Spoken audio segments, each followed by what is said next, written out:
કેમ ઢીલા બેહી ગયા? એ ભાઈ કેમ ઢીલા બેહી ગયા? આ ખેડૂતની વેદના બાપા. આપણે આ સોયાબીન મારે 2 વીઘાનું છે, બરોબર. આપણે વાઢી લીધું હોય તો બરોબર છે, પણ આ પાક ઉપર આવી ગયું. તમે આ ખેડૂતને દેખાડો અને આ છે ને, આ કાશે કાશું સોયાબીન ઉગવા માંડી ગયું. હવે આ કીને કેવા જવું મારે? તમે હિંગમાં બતાવો ને એરી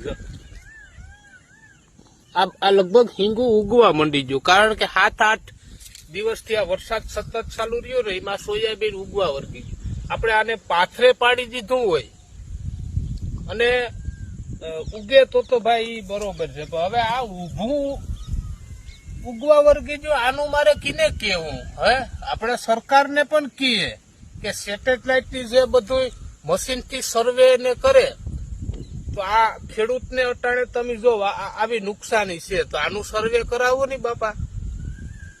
હવે આમાં અમને 4 મહિના મહેનત કરી હોય ને, અટાણે અમારો ઉભો પાક છે ને એ ઉગવા વર્ગી ગયો.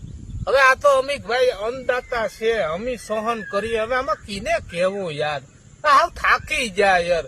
4 મહિના અમે મહેનત કરીએ, તોય છતાં અમારા હાથમાંથી ભગવાન કોરિયો આવે ને આંચકી લે, બરોબર. ને સરકારને અમે જો આ બતાડીએ, કદાચ જો કઈ સહાય કરે ભાઈ આમાં. બાકી તો હવે આમાં દિવાળીનું હમણાં નજીક આવે, હવે આમાં કઈક વાવવું તો જો હું વાવવું પાછું કીને કેવા જાવું?